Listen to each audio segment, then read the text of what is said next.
Our mornings were routine. Mark would wake before me, make coffee, and read the newspaper at the kitchen table, while the sunlight streamed through the windows. I'd join him, still in my robe, and we'd talk about the day ahead. We weren't perfect, no couple is, but we had a rhythm, a familiarity that felt safe. Our 2 children were grown now, both in college, chasing their own dreams. The house felt quieter without them, but we'd adjusted. Weekends were for brunches, long drives, and sometimes visiting friends. Mark and I had even started talking about traveling more, seeing the places we had put off while raising kids. If anyone had asked me, I would have said I was content. I had everything a woman could want: a stable marriage, financial security, respect and community, and a man who had stood by me for decades. People saw us as a forever couple. But under that polished surface, there was a truth I had buried so deep that even I almost believed it never happened. A secret I'd locked away in the farthest corner of my mind, sealed with the hope that time would erase it. It started 20 years ago, back when Mark and I were still finding our footing in marriage. I told myself it was a mistake, a foolish, reckless choice in a moment of weakness. And once it was over, I promised myself I would never speak of it again. And I didn't. I built my life around silence, around the belief that if I just moved forward, if I just kept loving Mark and caring for our family, the past would stay in the past. I never imagined that the truth, hidden for 2 decades, could claw its way to the surface. That morning, when Mark kissed my cheek and left for work, I remember feeling a strange sense of peace. I had no idea that everything was about to change. No clue that the life I'd built on love, trust, and lies was standing on the edge of collapse. They say the past has a way of catching up to you.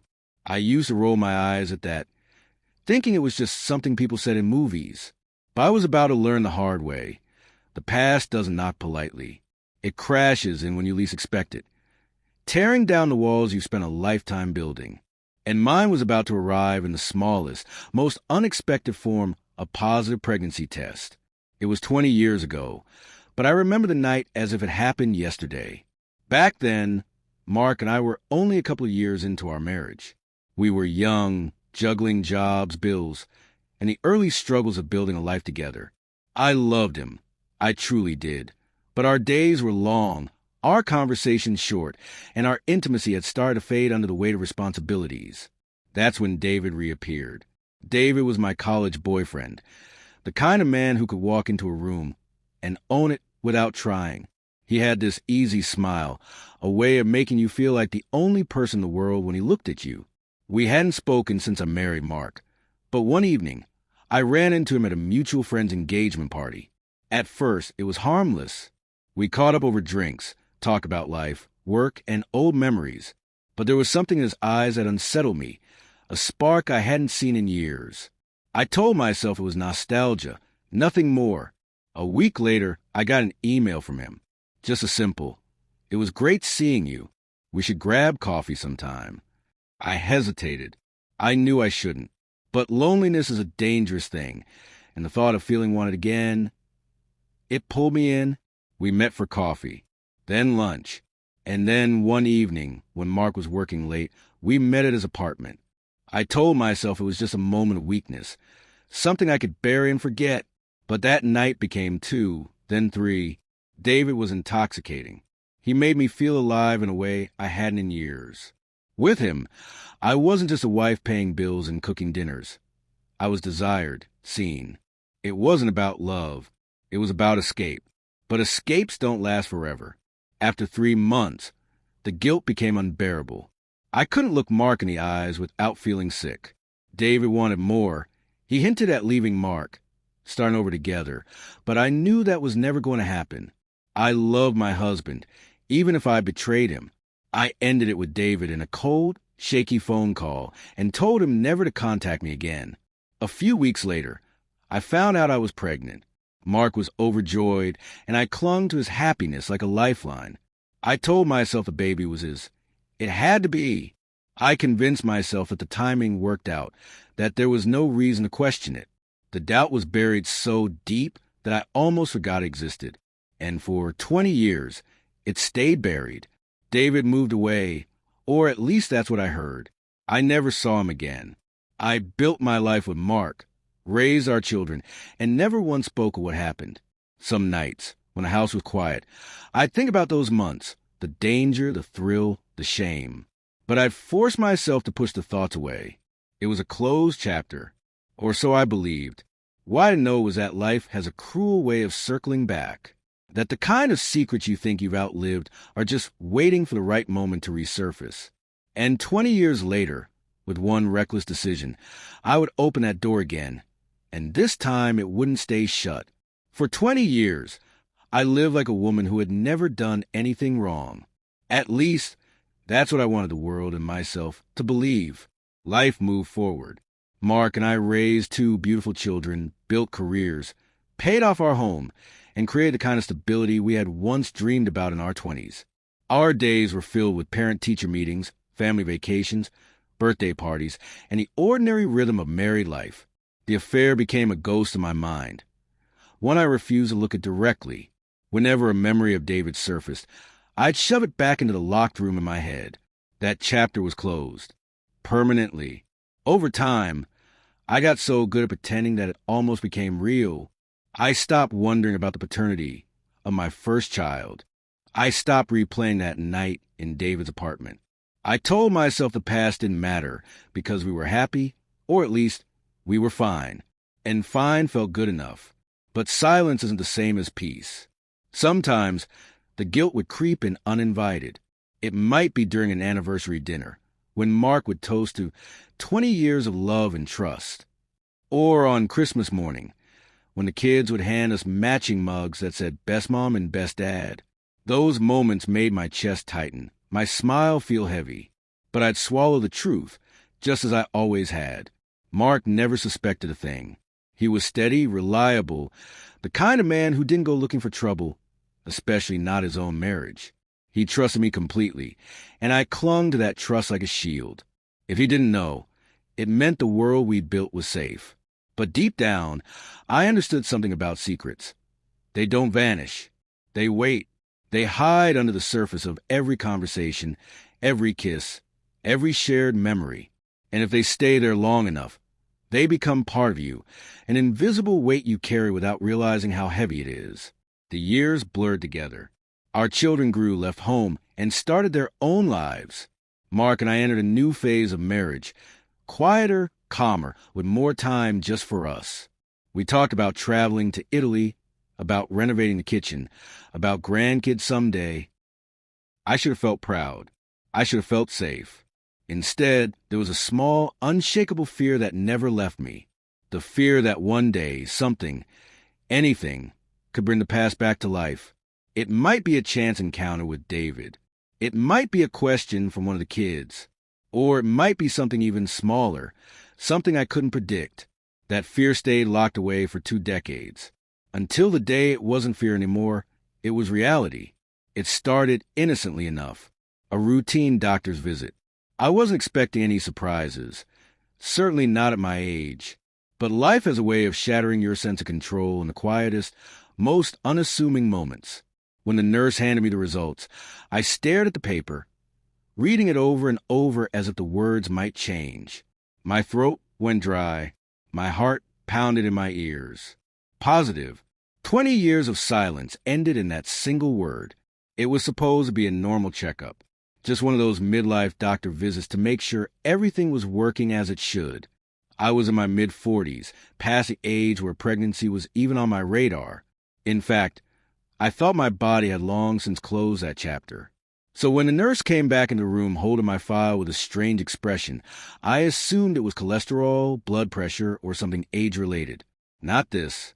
She sat down across from me and said, "Mrs. Carter, you're pregnant." I laughed. It wasn't the kind of laugh that comes from joy. It was disbelief, shock, and a desperate attempt to convince myself she was wrong. "That's not possible," I told her, shaking my head. But she just gave me that professional, cautious look that said she'd seen this reaction before. "It's rare at your age, yes," she replied, "but it's not impossible. We've run the test twice to be sure." Her words were like a hammer hitting glass. My carefully constructed life cracked in a single second. I walked out of the clinic in a daze. The sun was shining. People were laughing on the sidewalk. Traffic was moving as if the entire world hadn't just shifted under my feet. I drove home without even remembering the route. Pregnant after 20 years. And here's the truth I didn't want to admit to myself. This wasn't a miracle. This was a disaster waiting to happen. Because for the first time since my affair with David, I had a secret I couldn't simply bury. The problem wasn't just the pregnancy. It was the timing. Mark and I had been intimate, yes, but there had also been someone else. It had started innocently enough, much like it had 2 decades earlier. An old colleague, a work dinner, one too many glasses of wine. I had promised myself after David that I'd never cross that line again. But loneliness, complacency, and a moment of weakness had once again combined into the perfect storm. It wasn't an ongoing relationship this time, just a single night. But that single night now carried a consequence I couldn't hide. I told myself there was no way to know who the father was without a test. But that didn't make the situation less dangerous. The very existence of this pregnancy was enough to rip my marriage apart if Mark ever found out about the possibility. For 2 days, I didn't tell anyone. I went about my routine like a woman pretending her life was normal. Making dinner, folding laundry, asking Mark about his day. But inside, I was unraveling. Then came the night when Mark found me sitting on the edge of the bed, staring at nothing. "You okay?" he asked, concerned. I almost blurted it out right then, but the words stuck in my throat. Instead, I smiled and said I was just tired. He kissed me on the forehead, told me to get some rest, and turned out the light. I lay there in the dark, thinking about what would happen if he knew. 20 years of trust would evaporate in an instant. He would see me not as the loyal wife who stood by him through thick and thin, but as a liar who betrayed him twice. And yet, I couldn't shake the guilt of bringing another life into the world under the shadow of deceit. The days turned into weeks. I scheduled another appointment, this time for a prenatal checkup. Every time I looked at the ultrasound monitor, I felt a twist of emotions, fear, guilt, but also a strange kind of tenderness. This was still a child, an innocent being who hadn't asked to be part of my mistakes. Mark noticed the changes in my body before I could decide how to tell him. One evening, while I was cooking, he wrapped his arms around me from behind, resting his hands on my stomach. "Is there something you're not telling me?" he asked, half joking. My hands froze over the cutting board. My throat went dry. "Yes," I whispered. The rest of that evening is burned into my memory like a scar. I told him about the pregnancy, leaving out the part about the affair.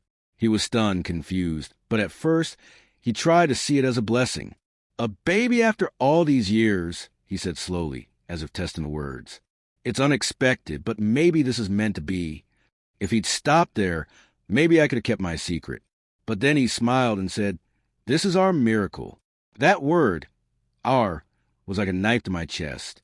I realized I was stealing something sacred from him, letting him believe a lie while holding the truth like a loaded weapon behind my back. And deep down, I knew lies don't stay buried forever. Mark's happiness lit a fire under my fear. I began researching paternity tests, convincing myself that if the child was his, I could carry on without ever revealing what happened. But fate, once again, had its own plans, because secrets have a way of slipping through cracks, and mine was about to explode into the open in a way I never could have prepared for. It happened on a Sunday morning, the kind of morning that used to feel safe. Mark was at the kitchen table reading the newspaper, his coffee steaming beside him. I was at the sink rinsing dishes, pretending not to notice how my hands trembled. He had been unusually quiet for days. I chalked it up to shock. After all, a baby at our age wasn't exactly the retirement plan we had in mind. But there was something else in his eyes now, something that made my stomach twist. He folded the paper neatly, set it aside, and looked straight at me. "I've been thinking," he began slowly, "maybe we should do a DNA test, just to be sure everything's fine." The words dropped like stones into the air between us. I froze, dish still in hand. "What do you mean, to be sure everything's fine?" He shrugged, tried to make it sound casual, but his jaw was tight. "It's not that I don't trust you. It's just, well, this is unexpected. And I read somewhere that pregnancies this late in life, can sometimes, you know, have complications. I thought a test might help us be certain about everything from the start. I knew he wasn't talking about genetic health. He was talking about paternity. My first instinct was anger. How dare he question me? But the truth was, his suspicion wasn't coming from nowhere. It was growing in the same cracks I had been trying to plaster over for weeks. Mark, why would you even think something like that? I asked, my voice sharper than I intended. He hesitated, then sighed. Because you've been different, ever since you told me. You avoid eye contact. You barely talk about the baby, and he stopped himself, as if he wasn't sure he wanted to finish the thought. And what? I pushed, and I just need to know. I love you, but I can't raise this child with that doubt hanging over me. It was a door cracked open, and if I wasn't careful, he'd see everything behind it. I forced a shaky laugh. Mark, it's your baby. I don't know what else to say. But I could feel the lie pressing against my ribs, threatening to escape. The rest of the day passed in silence. He didn't push again, but I could tell he'd already made up his mind. When Mark wanted an answer, he didn't let go until he got it. 2 nights later, he brought up again, only this time he came prepared. I've already scheduled an appointment, he said over dinner, as if he were announcing a dental cleaning. There's a clinic in town. It's quick and confidential. I stared at him, my fork hovering in midair. You went ahead and booked it without asking me? I had to, he said firmly. I need this, Anna. For us. For me. It was a for me. That told me everything. This wasn't about us anymore. It was about him protecting himself from a truth he suspected but didn't want to face without proof.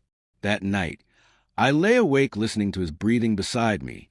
I thought about the first time I betrayed him, all those years ago, and how I'd promised myself it would never happen again.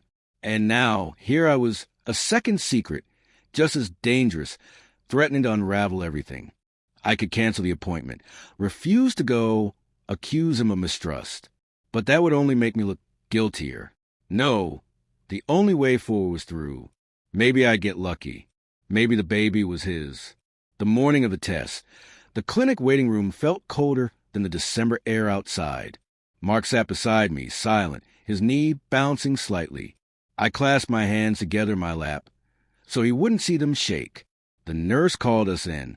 The test itself was simple, just a swab, quick and painless. But as a cotton tip brushed the inside of my cheek, I felt as though my entire life was being scraped raw. Mark squeezed my hand as we left, and for a moment, I almost convinced myself it would be fine. He smiled, a small, cautious smile, as if he was already imagining the relief he'd feel when the results came back. But I wasn't imagining relief. I was imagining the look on his face if the test proved what I feared. The results would take a week. 7 days to live in limbo. 7 days to rehearse what I would say if the worst happened. By the 3rd day, I couldn't take it anymore. I went for a long drive, parked near the ocean, and cried until my throat hurt. I thought about telling him the truth before the results arrived, thinking maybe it would hurt less if it came from me. But fear won. Fear always wins, until it doesn't have to. When the phone rang on the 7th day, I knew before I picked it up that everything was about to change. The call came just after lunch. Mark was home early from work, sitting on the couch with his laptop open, pretending to type but glancing at me every few seconds. When my phone buzzed, the air in the room shifted, heavier, tighter. The clinic's number glared at me from the screen. I stepped into the kitchen before answering, though I knew he could still hear my voice. Hello? A calm female voice came through. Mrs. Carter? We have your results. My knees felt weak, and there was a pause, the kind that says everything before the words arrive. The test indicates that your husband is not the biological father of the child. My breath caught. I thanked her mechanically, hung up, and just stood there, gripping the counter so hard my knuckles turned white.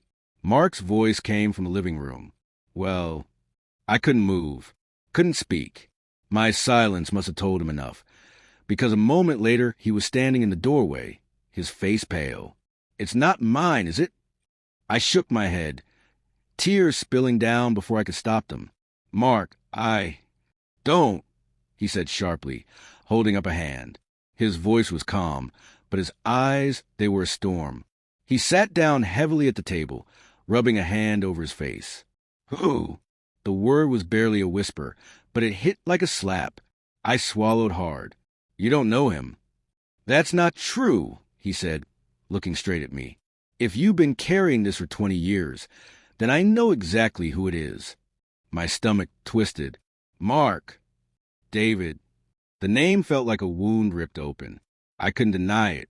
There was no point. Yes, I said finally, my voice breaking. It was David. It was one time, 20 years ago. I never meant for it to happen. I never. One time, he cut in. One time doesn't haunt you for 2 decades. One time doesn't make you avoid my eyes every time I tell you I love you. I tried to reach for him, but he pulled back. I trusted you, he said, his voice cracking now. Through everything, raising kids, building this life, I never once thought you'd do something like this. And the whole time, you've been lying to me. Every birthday, every anniversary, every smile. I was scared. I whispered. I thought if I told you, you'd leave me. And I didn't want to lose you. His laugh was bitter. You lost me 20 years ago. You just didn't realize it yet. The words cut deeper than I expected. My tears came harder now. But he didn't move toward me. He just sat there, looking at me like I was a stranger. Finally, he stood. I need some air. Mark, please. He grabbed his keys, not even glancing back as he walked out the door. The sound of it closing was louder than any fight we'd ever had. I sank into the nearest chair, my chest heaving. The house was silent, but my mind was screaming. Flashes of our life together, the children we'd raised, the years we'd shared. All of it felt different now, poisoned by the truth. I had kept the secret to protect him, or at least that's what I'd told myself. But the truth was, I had kept it to protect me. And now, both of us were shattered. The clock ticked in the kitchen. I didn't know if he'd be gone for an hour or a week.